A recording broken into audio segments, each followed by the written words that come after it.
Exam जो कि आपको 27 दिसंबर को होने वाला है, तो फटाफट कुछ ही दिन बचे हुए हैं, तो शेष हम लोगों को रिवीजन करना है। तो रिवीजन करने में टॉप 300 क्वेश्चन जो है एमसीक्यू यहाँ पे लाए गए हैं, जिसका पार्ट नंबर 1 जो है आपको बताया जा चुका है 100 क्वेश्चन। पार्ट नंबर 2 में फिर अगेन 100 क्वेश्चन है, एक पार्ट नंबर 3 आएगा। तो फटाफट आप लोग रिविजन कर लीजिए।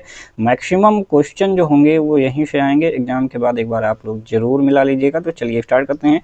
अगर इसका PDF अगर आपको पाना है तो पार्ट नंबर ये 2 जा रहा है। जब भी पार्ट नंबर 3 जाएगा तो पार्ट नंबर 3 हमारा लास्ट होगा, और इसी के साथ ही आपको PDF भी हमारे टेलीग्राम पर मिल जाएगा। तो इसके लिए जो है आप टेलीग्राम को हमारे ज्वाइन कर लीजिएगा। चलिए स्टार्ट करते हैं। राजकुमार शुक्ला किस गांव के निवासी थे? तो राजकुमार शुक्ला को हम लोग जानते हैं जिन्होंने गांधी जी को इनवाइट किया था, तो गांधी जी वहां पर गए थे। तो ये कहाँ के निवासी थे? ये मुरली भरहवा के जो है निवासी थे। तो ये भी आपके बीपीएससी में पूछा गया है। सच्चिदानंद सिन्हा पूछ रहा है किसके साथ जुड़े हुए थे? तो सच्चिदानंद सिन्हा हम लोग जानते हैं जो संविधान सभा हुआ था, संविधान सभा के अस्थायी अध्यक्ष थे। तो सच्चिदानंद सिन्हा दोस्तों दांडी मार्च, सविनय अवज्ञा आंदोलन, भारत छोड़ो आंदोलन, इनमें से किसी के भी साथ नहीं जुड़े हुए थे। कुंवर सिंह ने 1857 के विद्रोह का नेतृत्व किस प्रांत से किया था? तो हम लोग बिल्कुल कुंवर सिंह का नाम जरूर जानते होंगे। तो बिहार प्रांत से इन्होंने किया था, काफ़ी फेमस थे। कुंवर सिंह कहाँ के राजा थे? तो कुंवर सिंह दोस्तों वेरी इजी, ये भी आप लोग जानते होंगे, एक जगदीशपुर के राजा थे। कुंवर सिंह के विरुद्ध आरा में अंग्रेजी फौज का नेतृत्व करने वाला पहला सेना नायक इनमें से कौन था? तो वो हम लोग जानते हैं दोस्तों, वो कौन था? वो था कैप्टन डनवर, कैप्टन डनवर। अगला क्वेश्चन, कुंवर सिंह के जो पिता थे उनका नाम क्या था? तो कुंवर सिंह के पिता का नाम था दोस्तों साहबजादा सिंह। ठीक है, क्योंकि कुंवर सिंह बिहार में काफ़ी फेमस थे। 1857 की क्रांति के दौरान जगदीशपुर के राजा थे। उनके पिताजी का जो नाम था वो साहबजादा सिंह था। तो इतनी सारी चीज़ें आप लोग जानते रहेंगे तो अच्छा रहेगा। बिहार की जो एक प्रचलित कला है, बहुत फेमस है, आप लोग जरूर जानते होंगे, वो है मधुबनी। और मधुबनी क्या है? पेंटिंग। तो मधुबनी पेंटिंग के नाम से जाना जाता है। बिहार का एक बहुत ही प्रसिद्ध पर्व है छठ पूजा, जो कि अभी हाल ही में हुआ है, आप लोग जानते हैं। और इसमें क्या किया जाता है? सूर्य की पूजा की जाती है। तो ये भी आपको ध्यान में रखना है, क्योंकि ये भी आपके एग्जाम में यहाँ तक कि यूपी पीसीएस तक के एग्जाम में पूछा गया है। अगला क्वेश्चन, बिहार की जो पेंटिंग विधा है, इसको मैंने अभी आपको पीछे ही बताया, वो क्या है? मधुबनी पेंटिंग है, जो कि बहुत ही फेमस है। मधुबनी डिस्ट्रिक्ट आप लोग जानते हैं उत्तरी बिहार में है, जिसकी जो है नेपाल से सीमा लगती है। सोनपुर मेला को क्या कहते हैं? तो सोनपुर जो मेला है उसको हम लोग बोलते हैं हरिहर क्षेत्र मेला। क्या बोलते हैं? हरिहर क्षेत्र मेला भी इसको कहा जाता है। बिहार का एक अद्वितीय त्यौहार है, अद्वितीय त्यौहार जो कि इसमें आता है, वो कौन सा है? वो है बिहू। ठीक है, वो है बिहू। अगला क्वेश्चन देखते हैं, निम्नलिखित में से कौन बिहार का लोक नृत्य है? इसमें से तो बिहार का लोक नृत्य है इसमें जट जटिन, ये जो है बिहार का लोक नृत्य है। पद्मश्री सीता देवी थी। सीता देवी किसकी प्रसिद्ध हस्ती थी? तो वो थी मधुबनी पेंटिंग की। ठीक है, सीता देवी किसकी थी? तो मधुबनी पेंटिंग की थी। नव नालंदा बिहार हम लोग देखेंगे। नव नालंदा महाविहार ये किसके लिए विख्यात है? तो ये विख्यात है किसके लिए? नव नालंदा महाविहार। तो ये हुएनसांग स्मारक के लिए विख्यात है। नव नालंदा की बात कर रहा है, इसमें से नालंदा नहीं कर रहा है। ठीक है, तो इसमें से ध्यान में रखना है। निम्नलिखित में से किस नगर में सूर्य मंदिर स्थित है? तो सूर्य मंदिर इसमें से कहाँ स्थित है? तो ये सूर्य मंदिर देव में स्थित है। ठीक है, चलिए। बिहार में जो परमानेंट सेटलमेंट लागू किया गया, उसको लागू करने का कारण क्या था? परमानेंट सेटलमेंट, तो जमींदारी जो प्रथा थी, जमींदारी प्रथा का निर्मूलन करने के लिए ये परमानेंट सेटलमेंट, जिसे कि हम लोग जानते हैं अस्थाई बंदोबस्त के नाम से, तो ये करना पड़ा। बिहार में महात्मा गांधी के पूर्व सापेक्ष राष्ट्रीय सक्रियता की अनुपस्थिति इसके अभाव में देखी जा सकती है। तो किसके अभाव में? तो वो थी एकीकृत समुदाय। एकीकृत समुदाय के अनुपस्थिति में जो है इसमें अभाव देखी जा सकती है महात्मा गांधी के पूर्व। तो किस आंदोलन में राहुल सांस्कृतियन 1920 के असहयोग आंदोलन में सक्रिय थे? तो राहुल सांस्कृतियन किस क्षेत्र के थे? तो वो हैं छपरा के, राहुल सांस्कृतियन। चंपारण में जो नील आंदोलन हुआ उसके राष्ट्रीय नेता कौन थे? तो नील आंदोलन के राष्ट्रीय नेता वेरी फेमस, आप लोग जानते होंगे, वो हैं महात्मा गांधी। चंपारण जो आंदोलन हुआ था वो कब हुआ था? 1917 में, जो कि महात्मा गांधी का भारत में पहला सत्याग्रह आंदोलन था। हजारीबाग में बिहारी स्टूडेंट कॉन्फ्रेंस का 16वां अधिवेशन कब हुआ था? तो वो हुआ था आपका 1921 में, ठीक है।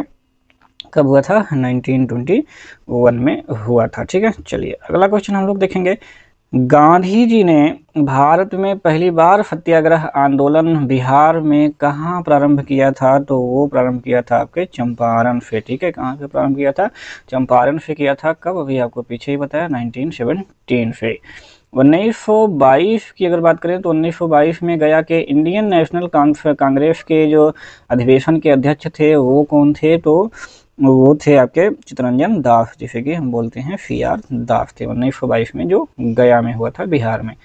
अगला क्वेश्चन, बिहार कांग्रेस जो सोशलिस्ट पार्टी है उसका गठन कब हुआ था? तो बिहार की सोशलिस्ट पार्टी आपको कई बार बताया गया है, ये हुआ था 1931 में। और किसने किया था? जयप्रकाश नारायण ने। तो ये आपको नाम याद रखना है, काफ़ी फेमस पर्सनालिटी है। बेगूसराय में जो चौकीदारी कर है, चौकीदारी कर के विरुद्ध आंदोलन एक हिस्सा था, तो ये किसका हिस्सा था? तो उसमें एक जो सविनय अवज्ञा आंदोलन चल रहा था उसी का ये हिस्सा था, चौकीदारी कर के विरुद्ध। बिहार के उस क्रांतिकारी का नाम बताइए जिसने सितंबर में हिंदुस्तान सोशलिस्ट रिपब्लिकन आर्मी की बैठक में भाग लिया था? तो वो थे फणीश्वर नाथ घोष, फणीश्वर नाथ घोष ने। चंपारण आंदोलन से कौन संबंधित नहीं था पूछ रहा है, तो इसमें जो है जयप्रकाश नारायण चंपारण आंदोलन से संबंधित नहीं थे, क्योंकि इन्होंने कांग्रेस सोशलिस्ट पार्टी ये क्या थे? एक समाजवादी थे, ठीक है। तो ये इससे संबंधित नहीं थे। ये संपूर्ण क्रांति जब जहाँ पे आएगी संपूर्ण क्रांति, तो संपूर्ण क्रांति से ये संबंधित थे। गांधी जी का जो चंपारण सत्याग्रह था वो किससे जुड़ा हुआ था? तो हम लोग जानते हैं नील की खेती थी, तिनकठिया जो पद्धति लागू हुई थी उसी तिनकठिया पद्धति के विरुद्ध है।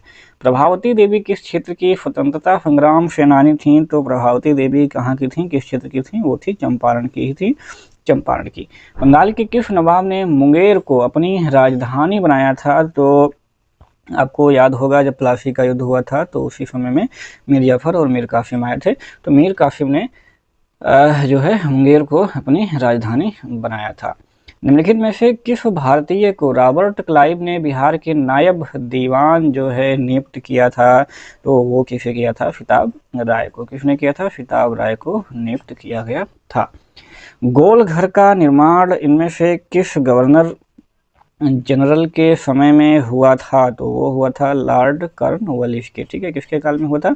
लॉर्ड कॉर्नवालिस के काल में हुआ था बिहार में गोलघर का निर्माण। अगर पटना के 1857 के स्वतंत्रता संग्राम के नेता के बारे में देखा जाए तो इनमें से कौन पटना के 1857 के स्वतंत्रता संग्राम के नेता थे? तो आपको कई बार बताया गया, वो थे कुंवर सिंह जगदीशपुर के। 1830 के दशक में पटना नगर किसका केंद्र था? 1830 के आसपास पूछा जा रहा है। तो 1830 के दशक में पटना का जो था वो था दोस्तों बहावी आंदोलन, ठीक है। वो क्या था? बहावी आंदोलन। 1866 से 86 के नील खितिहरों के बिहार में हुए विद्रोह के क्षेत्र की पहचान करें, तो वो क्षेत्र कौन सा था? वो था चंपारण और मुजफ्फरपुर, ठीक है। तो चंपारण तो रहेगा ही, आप लोग जानते ही हैं, क्योंकि चंपारण में ही हुआ था। अब इसमें आपको देखना है कि यहाँ चंपारण 2 बार है, दरभंगा के साथ भी और मुजफ्फरपुर के साथ, तो चंपारण और मुजफ्फरपुर था। इल्तुतमिश ने बिहार में अपना प्रथम सूबेदार नियुक्त किया था, किसको नियुक्त किया था? तो वो किया था मलिक जानी को। इल्तुतमिश ने बिहार में जो अपना पहला सूबेदार नियुक्त किया था वो मलिक जानी को नियुक्त किया था। अकबर ने बंगाल तथा बिहार को मुगल साम्राज्य में कब मिलाया था? वेरी इंपॉर्टेंट है, और ये मिलाया था 1576 ईस्वी में। कब मिलाया था? 1576 ईस्वी में। और 1576 ईस्वी हम लोग जानते हैं किसका होता है? हल्दी घाटी का युद्ध भी इसी में हुआ था, ठीक है। किसने प्राचीन पाटलिपुत्र नगरी के स्थान पर पटना शहर बसाया था? तो प्राचीन जो पाटलिपुत्र नगर था उसके स्थान पर पटना शहर हो गया, और ये किसने बसाया था? तो ये बसाया था शेर शाह ने। किसने बसाया था? शेर शाह सूरी ने।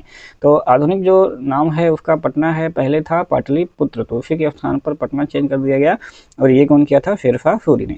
मध्यकाल के किस शासक के शासन काल में बिहार का समूचे उत्तर भारत में राजनीतिक प्रभाव रहा? तो वो किसके काल में रहा? तो वो रहा शेर शाह सूरी के काल में, ठीक है। शेरशाह सूरी के काल में। शेरशाह सूरी ने हुमायूं, जो मुग़ल सम्राट था हुमायूं, उसको हरा करके जो है कब्जा कर लिया था। कुछ समय के लिए मुग़ल साम्राज्य जो है उस समय जो है वो कट गया था। मुग़लों के पतन के बाद अगर हम लोग देखें बिहार किसके अधीन हो गया था, तो बिहार हो गया था बंगाल के नवाबों के अधीन। ठीक है, बंगाल के नवाबों के अधीन हो गया था बिहार। सम्राट शाह आलम द्वितीय की अगर बात करें तो इसने ईस्ट इंडिया कंपनी को बंगाल तथा उड़ीसा की दीवानी कब प्रदान की थी, तो ये प्रदान की थी 12 अगस्त 1765 ईस्वी को। हम लोग जानते हैं जब बक्सर का युद्ध हुआ था, तो बक्सर के युद्ध के बाद में इलाहाबाद की संधि हुई थी। हम लोग बड़े अच्छी तरीके से जानते हैं इलाहाबाद की संधि, 2 संधि हुई थी और कब हुई थी, 1765 ईस्वी में हुई थी। तो इसी में इनको बंगाल और उड़ीसा की दीवानी का प्राप्त हुआ था। किस मुसलमान शासक के शासनकाल में बिहार की खोई हुई प्रतिष्ठा आंशिक रूप से पुनः वापस देखने को मिलती है, आंशिक रूप से, तो वो था शेरशाह सूरी। शेरशाह सूरी के शासन काल में, जिसने जीटी रोड भी बनवाया था।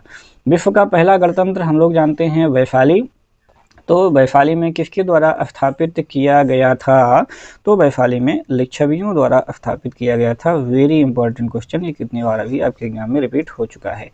बिंबिसार ने निम्नांकित किस राज्य से वैवाहिक संबंध स्थापित नहीं किया था, तो बिंबिसार हम लोग जानते हैं कि चंद्रगुप्त मौर्य के बाद आए हैं बिंबिसार, तो उनमें से इसने कौशल के साथ भी स्थापित किया, मद्र के साथ, लिच्छवियों के साथ, विदेह के साथ में इसने जो है वैवाहिक संबंध स्थापित नहीं किए थे, तो ये भी आपको ध्यान में रखनी है। राजकुमारी चेलना आप लोग जानते होंगे, कहीं कहीं चेलना लिखा रहता है, तो ऐसा आप समझ सकते हैं। तो राजकुमारी जो चेलना थी वो कौन थी, तो वो लिच्छवी राजकुमारी थी, आप लोगों ने पढ़ा होगा इसे बौद्ध जेंदर में। निम्नलिखित किस राजा ने वैवाहिक नीति अपनाकर अपने राज्य की स्थिति मजबूत की थी, तो अभी आपको बताया वो थे बिंबिसार। तो आसपास के जितने भी क्षेत्र थे लगभग उनमें इनका काम यही था कि वैवाहिक संबंध स्थापित करके उनको अपना मित्र बनाओ और सुरक्षित रहो। अजातशत्रु ने अवंती के हमले से बचने के लिए किलाबंदी की थी, और वह किला कहाँ पर बनवाया था, तो वो किला बनवाया था कहाँ पर, राजगृह में बनवाया था अजातशत्रु ने। मगध की जो प्रारंभिक प्रथम राजधानी थी वो कौन थी, तो इनकी जो प्रारंभिक राजधानी थी वो थी गिरिब्रज, जिसको कि हम राजगृह के नाम से भी जानते हैं। ठीक है, चलो, तो किस शासक द्वारा सर्वप्रथम पाटलिपुत्र का राजधानी के रूप में चयन किया गया, तो वेरी इंपॉर्टेंट, और वो है उदयन। किसके द्वारा किया गया, उदयन। तो पाटलिपुत्र को राजधानी के रूप में किसने स्थापित किया सबसे पहले, तो उदयन ने किया था। वेरी इंपॉर्टेंट, ये आपको जरूर याद रखने हैं। उदयन के बाद मगध साम्राज्य पर किस राजवंश का शासन स्थापित हुआ था, तो उदयन क्या था, हर्यक वंश था। हर्यक वंश के बाद कौन सा आता है, शिशुनाग वंश आता है। ठीक है, मगध साम्राज्य पर, जो कि आपको ध्यान रखना है। शिशुनाग वंश, ये शुंग वंश है, ये गड़बड़ हो गया, शिशुनाग वंश का शासन आता है। ठीक है, मेगास्थनीज की पुस्तक का क्या नाम था, तो मेगास्थनीज की पुस्तक का नाम था इंडिका। मेगास्थनीज किसके शासन में काल में आया था, तो चंद्रगुप्त मौर्य के शासन काल में आया था। इंडिका नामक पुस्तक लिखी थी, जिसमें इसमें भारत के बारे में काफी वर्णन किया हुआ है। पाटलिपुत्र को इनमें से किस शासक ने सर्वप्रथम अपनी राजधानी बनाई थी, पाटलिपुत्र को, तो इनमें से पाटलिपुत्र को सबसे पहले किस शासक ने राजधानी बनाई, तो वो बनाया था चंद्रगुप्त मौर्य ने। ठीक है, चंद्रगुप्त मौर्य ने। नीचे दिए गए ऑप्शनों में से ये बात कर रहा है। ठीक है, सबसे पहले तो उदयन ने किया था, वो एक दूसरा क्वेश्चन है। मौर्य काल में शिक्षा का सर्वाधिक प्रसिद्ध केंद्र कौन था, मौर्य काल, तो मौर्य काल में एक फेमस था, उसको हम जानते हैं, वो क्या था, तक्षशिला की जो आचार्य कौटिल्य थे, चंद्रगुप्त मौर्य के गुरु, वो कहाँ के थे, तक्षशिला के ही गुरु थे। तो कौटिल्य का जो अर्थशास्त्र है वो कितने अधिकरणों में विभाजित है, अगेन वेरी इंपॉर्टेंट क्वेश्चन, तो वो कुल मिलाकर के 14 अधिकरणों में विभाजित है, ये आपको जरूर याद रखने हैं। ठीक है, अर्थशास्त्र जो कि राजनीति पर लिखी ये पुस्तक है। चंद्रगुप्त मौर्य का जो विशिष्ट रूप से वर्णन हुआ है, ठीक है, चंद्रगुप्त मौर्य का, तो वो है चंद्रगुप्त। ठीक है, चंद्रगुप्त के रूप में जिसके ग्रंथ में चंद्रगुप्त मौर्य का विशिष्ट रूप से वर्णन हुआ है, तो वो किसके ग्रंथ में हुआ है भैया, वो हुआ है विशाख दत्त के ग्रंथ में। विशाख दत्त का जो ग्रंथ है उसका नाम है मुद्रा राक्षस। मुद्रा राक्षस में विशाख दत्त ने चंद्रगुप्त मौर्य का विशिष्ट वर्णन किया है। मगध में मौर्य वंश का के शासन की स्थापना किसने की थी? मौर्य वंश की बात कर रहा है, तो मौर्य वंश की स्थापना किसने की थी? चंद्रगुप्त मौर्य ने की थी। निम्नलिखित में से मगध का कौन सा राजा सिकंदर महान का समकालीन था? तो सिकंदर महान का समकालीन इनमें कौन था? नंद वंश का घना नंद, जो कि अंतिम शासक भी था, जिसे कि चंद्रगुप्त मौर्य ने हराकर मौर्य वंश की स्थापना की थी। नंद वंश के पश्चात मगध पर किस राज्य वंश ने शासन किया? तो भी आपको जस्ट ही बताया कि मौर्य वंश का शासन आया। किस मगध सम्राट ने स्वयं को एक राट कहा था? तो एक राट किसने कहा था? वो कहा था महापद्मनंद ने, जो कि नंद वंश के थे। अभिलेखों में किस शासक का उल्लेख प्रियदर्शी एवं देवानाम प्रिय के नाम से जाना जाता है? तो अगेन काफी फेमस, काफी इंपॉर्टेंट, वो कहा जाता है अशोक को। गुप्त वंश के किस शासक को भारत का नेपोलियन कहा जाता है? तो भारत का नेपोलियन किसे कहा जाता है? समुद्रगुप्त को कहा जाता है। और ये नाम दिया किसने था? ये नाम दिया था स्मिथ ने। ठीक है, चलिए, निम्नलिखित में से गुप्त वंश के किस शासक को विक्रमादित्य के नाम से जाना जाता है? तो वो है चंद्रगुप्त द्वितीय। चंद्रगुप्त द्वितीय का एक उपनाम है विक्रमादित्य, जिसके नाम से ये काफी फेमस है। मौर्य वंश के पश्चात दोस्तों किस वंश का राज्य स्थापित होता है? तो मौर्य वंश के बाद किसका स्थापित होता है? तो वो होता है शुंग वंश का। ठीक है, मौर्य वंश के बाद पुष्यमित्र शुंग ने जो है लास्ट में थे बृहदत्त, उनकी हत्या करके शुंग वंश की स्थापना करता है। अशोक के ब्राह्मी अभिलेख को सर्वप्रथम किसने पढ़ा था? ये वेरी इंपॉर्टेंट है, वो पढ़ा था जेम्स प्रिंसप ने। ये काफी अच्छे एग्जामों में भी आपके पूछा जा चुका है। केवल वह स्तंभ जिसमें अशोक ने स्वयं को मगध का सम्राट बताया है, स्वयं को मगध का सम्राट बताया है, तो वो है मास्की, वो है मास्की का लघु शिलालेख। ठीक है, कहाँ पर? मास्की का लघु शिलालेख। अर्थशास्त्र के अनुसार जो है सीता भूमि का अभिप्राय किससे होता था? सीता भूमि तो वो थी जनजातियों द्वारा जोती जाने वाली भूमि। ठीक है, वेरी इंपॉर्टेंट। फेंड्रोकोट्स से चंद्रगुप्त मौर्य की पहचान किसने की थी? तो वो की थी विलियम जोन्स ने। ठीक है, किसने की थी? विलियम जोन्स ने की थी। वह स्रोत जिसमें पाटलिपुत्र के प्रशासन का वर्णन उपलब्ध है, तो वो है इंडिका। मेगास्थनीज की जो इंडिका है, उसमें पाटलिपुत्र के प्रशासन के बारे में बहुत अच्छे से वर्णन है। हार में भांगर मिट्टी कहाँ पर? हार नहीं, सॉरी, यहाँ पर बिहार होगा। बिहार में जो भांगर मिट्टी है वो कहाँ पर मिलती है? तो वो आपका पूर्णिया, सहरसा, दरभंगा, मुजफ्फरपुर, इन क्षेत्रों में मिलती है भांगर मिट्टी। बिहार राज्य में सबसे लंबा रेल पुल किस नदी पर बना है? तो वो बना है कहाँ पर? वो है सोन नदी पर बना है सबसे लंबा पुल। ठीक है, चलिए, निम्नलिखित में से किस अखबार का प्रकाशन पटना से होता था? तो इसमें से पटना से किस अखबार का प्रकाशन होता था? तो वो होता था कुल इंडियन नेशन का। किसका होता था? इंडियन नेशन का। बिहार के कुल भौगोलिक क्षेत्र का वनाच्छादित प्रतिशत कितना है? तो वो है लगभग 7.76%। ठीक है, 7.76 आपको याद रखने हैं। बिहार की जो मुख्य खाद्यान्न फसल है वो कौन सी है? मुख्य खाद्यान्न फसल बिहार की तो चावल हो जाएगा, गेहूं हो जाएगा और मक्का हो जाएगा। ये बिहार की मुख्य खाद्यान्न फसलें हैं। त्रिवेणी नहर में किस नदी से पानी आता है? त्रिवेणी नहर में तो वो किससे आता है? वो आता है गंडक नदी से। कौन दो नदियां अमरकंटक से उद्गमित होती हैं? तो वो हैं अमरकंटक से उद्गमित होने वाली, एक तो नर्मदा है जो कि बहुत फेमस है, आप लोग जानते हैं, दूसरी है सोन नदी। तो नर्मदा और सोन नदी। वर्तमान में बिहार में संपत्ति का मुख्य स्रोत क्या है? तो वो है कृषि। कौन सा है? वो है कृषि। बिहार में पहली बार किनके द्वारा राज्य का आर्थिक सर्वेक्षण प्रस्तुत किया गया? राज्य का आर्थिक सर्वेक्षण किसके द्वारा पहली बार प्रस्तुत किया गया? तो वो सुशील मोदी द्वारा प्रस्तुत किया गया। Very important. राज्य में चालू मूल्यों पर प्रति व्यक्ति न्यूनतम आय वाला राज्य है। ठीक है, तो वो है इस समय बिहार। ठीक है, नीचे दिए गए ऑप्शनों में से। मनरेगा जानते हैं, मनरेगा जो योजना है उसमें खर्च में केंद्र और राज्य के बीच में किस अनुपात में वहन किया जाता है? तो 90:10 के अनुपात में वहन किया जाता है। उत्तर जो बिहार है वो किसके लिए फेमस है, उत्तर बिहार, तो ये फेमस है बाढ़ के लिए, क्योंकि इधर जो है बाढ़ बहुत ज़्यादा आते हैं। ये मखदुम कुंड बहुत फेमस है, ये कहाँ पर स्थित है, तो मखदुम कुंड जो है ये राजगृह में स्थित है, जो कि पहले राजधानी हुआ करती थी मगध की।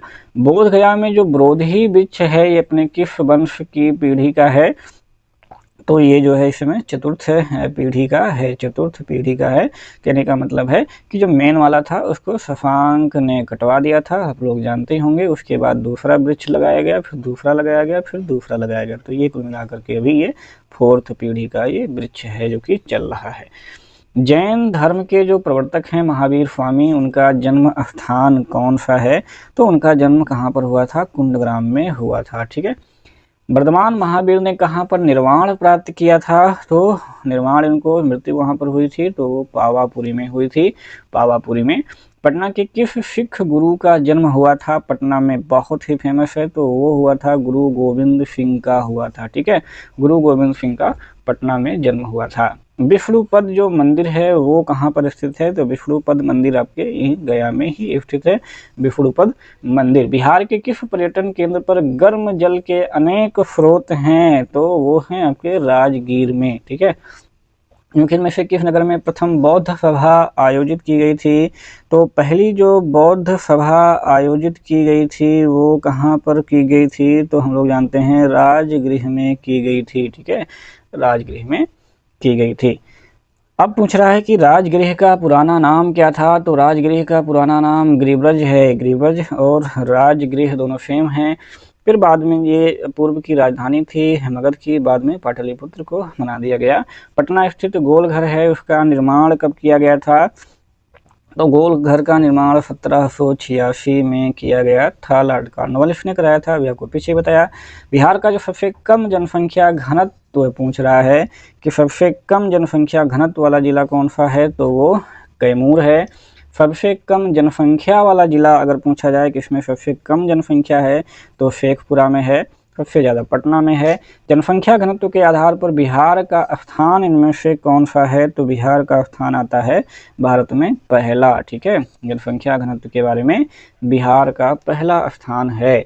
बिहार में साक्षरता का जो प्रतिशत है वो कितना है, वही तो साक्षरता दर है इसमें 61.8%, कितने 61.8। सबसे कम महिला साक्षरता अगर देखा जाए तो ये किस जिले में है, ये है आपका सहरसा में सबसे कम साक्षरता। बिहार में अनुसूचित जनजाति की आबादी का प्रतिशत कितना है, ये आपके बीपीएससी में कई बार पूछा गया है, तो ये है आपका 1.3%। ठीक है, अनुसूचित जनजाति यानी कि एसटी की बात कर रहा है, शेड्यूल्ड ट्राइब 1.3%। सर्वाधिक महिला साक्षरता अगर देखा जाए तो वो कहाँ पर है, वो है रोहतास में। तो टोटल की बात किया जाए और मेल की बात किया जाए और फीमेल की बात किया जाए तो तीनों मामले में रोहतास में साक्षरता सबसे ज़्यादा है। भारत में जनसंख्या के अनुसार तीसरा और क्षेत्रफल के अनुसार 12वां राज्य में से कौन सा है, तो वो है आपका बिहार, इसमें से बिहार राज्य है। चलिए अगला देखते हैं। बिहार में प्रति 1000 पुरुषों पर महिलाओं की सबसे कम जनसंख्या यानी कि सबसे कम लिंगानुपात की अगर बात किया जाए तो सबसे कम लिंगानुपात कहाँ है, मुंगेर में है। ठीक है, चलिए तो इस प्रकार से आज का जो हमारा 100 तक का टारगेट था वो यहाँ पर ख़त्म हुआ। 100 क्वेश्चन हम लोगों ने देखा, तो इस प्रकार से टोटल हो जाएंगे आपके 200 क्वेश्चन। अगला एक पार्ट 3 आएगा जिसमें से हम आपको पूरी कंप्लीट 300 क्वेश्चन देंगे और इसको कम से कम 2 से 3 बार आप लोग जरूर रिवाइज करिएगा और जाइएगा बढ़िया से एग्जाम दीजिएगा, क्वेश्चन पक्के यहीं से आएंगे। तो चलिए मिलते हैं पार्ट 3 में जल्द ही, तब तक के लिए आप सभी अपना ख्याल रखिए। जय हिंद, जय